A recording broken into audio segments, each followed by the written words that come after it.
नमस्कार। Law of attraction and युग निर्माण परिवार में आप सभी का स्वागत है। आज चर्चा हो रही है मन की आयु की। क्या मन जन्मों जन्मों तक समाप्त नहीं होता?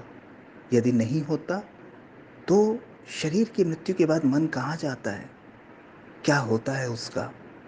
इन सब विषयों पर आज हम चर्चा करेंगे। देखिए, आपकी ये जो स्थूल शरीर है, फिजिकल बॉडी है, वो तो इस जन्म में समाप्त हो जाएगी, लेकिन इसके अंदर स्थित सूक्ष्म शरीर वो ट्रैवल करेगा जब तक आप मोक्ष या मुक्ति को प्राप्त ना कर लें। ये अध्यात्म की अवधारणा है, धर्म की अवधारणा है और सही भी है। तो इस जन्म में आपने कुछ संस्कार, कुछ आदतें, कुछ स्वभाव इकट्ठी की, वो आपके मन में परत जमा लेगी, लेयर जमा लेगी।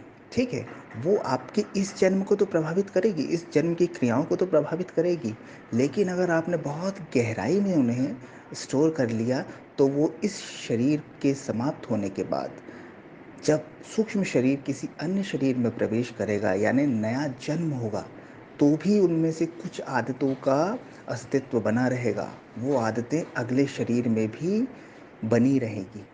आप देखते हैं, कोई बच्चा जन्म से ही बहुत प्रकांड विद्वान लगता है, उसकी मेमोरी बहुत शार्प होती है और उसे कुछ धर्म ग्रंथ तक याद रहते हैं। उसकी कुछ आदतें, स्वभाव विलक्षण होते हैं, जो कि एक छोटे से बच्चे में नहीं हो सकते। वैसे ही जन्म से कोई बच्चा बहुत अत्यधिक, आप देखेंगे कि आपराधिक प्रवृत्ति का होगा, शरारत करेगा या कुछ ऐसी आदतें होंगी जो आप सोच ही नहीं सकते कि इतना छोटा बच्चा और ऐसी ऐसी आदतें लेकर आया है। तो ये आदतें जो होती है ना, ये मन में स्टोर होती है, चित्त में स्टोर होती है संस्कारों के रूप में, जो जन्मों जन्मों से हम अलग अलग स्थूल शरीर में होकर इकट्ठा करते हैं। फिजिकल बॉडी इस जन्म में चली जाएगी, 70 साल, 80 साल, किसी की 50 साल या किसी की 100 साल आयु होगी, तो ये फिजिकल शरीर तो चला जाएगा। लेकिन जो अंदर सूक्ष्म शरीर है वो समाप्त नहीं होता, और जो आपका मन है वो सूक्ष्म शरीर का हिस्सा है, फिजिकल बॉडी का नहीं है, स्थूल शरीर का नहीं है। मन समाप्त नहीं होता। तो फिर अगले जन्म में आपने यहाँ पे जो संस्कार बहुत गहरे में ले लिए, अगले जन्म में वो प्रकट होंगे। इस जन्म में जो कुछ संस्कार प्रकट हो रहे हैं वो पिछले जन्मों के हैं, और ऐसे जन्मों जन्मों जन्मों तक आप नए नए नए संस्कार, अच्छे बुरे, चित्त में स्टोर करते जाते हैं, मन में स्टोर करते जाते हैं, और यही आपके कर्मों का, विकर्मों का माध्यम बनते हैं। किसी व्यक्ति की इच्छा ना होने के बाद भी कई बार वो अपराध कर जाता है, कई बार वो बुरे कर्म कर जाता है। इसका कारण चित्त में मौजूद, मन में मौजूद पूर्व संस्कार हैं, पूर्व की आदतें हैं, पूर्व की लेयर्स हैं। तो क्या किया जाए कि इस मन से मुक्त हो जाए? देखिए, मन तो अपना चलता रहता है। आप देखेंगे कि आप बैठे हैं, सोए हैं, आपके विचार नहीं रुक रहे हैं, आपका मन पर कोई नियंत्रण नहीं है। आप सोच भी नहीं रहे हैं, लेकिन मन बिल्कुल धड़ाधड़ विचार दिए जा रहा है। ये एक प्रकार की मनोरोग है, एक प्रकार की बीमारी है जिसमें आपका वश नहीं है। चित्त के, मन के किसी भी एक्टिविटी पे आपका वश नहीं है, क्योंकि इसमें ऐसी ऐसी चीज़ें स्टोर हैं जिसका आपने इस जन्म में भी एक्सपीरियंस नहीं किया है। वही कभी अशांति के रूप में, कभी नकारात्मकता के रूप में, या किसी डिसीजन मेकिंग के रूप में आपके सामने आ जाती है। अगर आप मन से दूरी बना लें, मन को देखना शुरू कर दें, मन के प्रति अवेयर होना शुरू कर दें, तो आपके मन में मौजूद जन्मों जन्मों के ये जो संस्कार हैं ना, ये धुलना शुरू हो जाएंगे, ये क्लीन होना शुरू हो जाएंगे।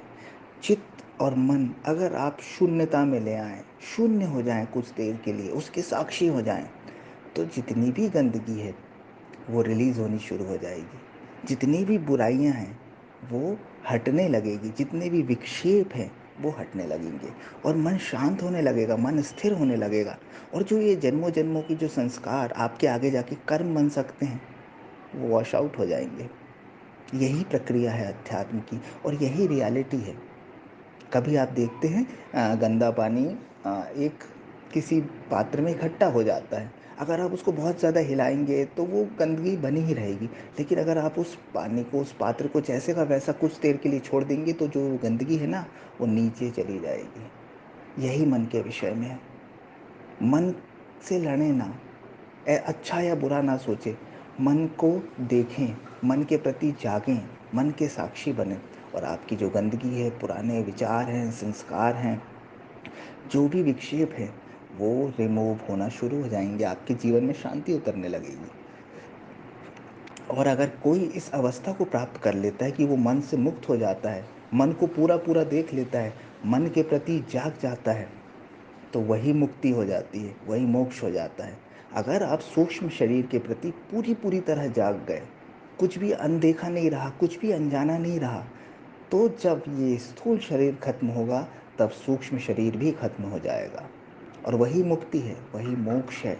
और इसी के लिए लोग जन्मों-जन्मों तक प्रयास करते हैं कि कैसे हमें मुक्ति मिले।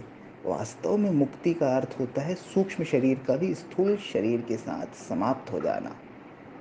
तो सभी को मुक्ति के लिए प्रयास करना चाहिए। लेकिन मान लीजिए आप पूरी तरह से इन चीज़ों से मुक्त नहीं भी हो पाते हैं, तो भी आप अपने मन को, अपने चित्त को, बुरे संस्कारों को हटा के हल्का तो कर सकते हैं, ताकि आपकी इस जन्म की यात्रा के साथ आगामी जन्मों की यात्राएँ भी सफल हो सकें। आप सुगमतापूर्वक एक अच्छा जीवन जी सकें, ना सिर्फ़ ये बल्कि आने वाला। आप अपने आप को तो प्रकाशित कर सकें, लोगों को भी प्रकाश दे सकें। उसके लिए आपको अपने मन को प्रकाशित करना होगा। मन के जो अंधेरे कमरे हैं, मन की चेतन, अचेतन, नवचेतन की जो लेयर्स हैं, इनके प्रति जागना होगा। इन संस्कारों से मुक्ति पानी होगी। तब आप एक बहुत सफल, सुखी और सुंदर जीवन जी पाएँगे। इसे करके देखिए, मुश्किल नहीं है।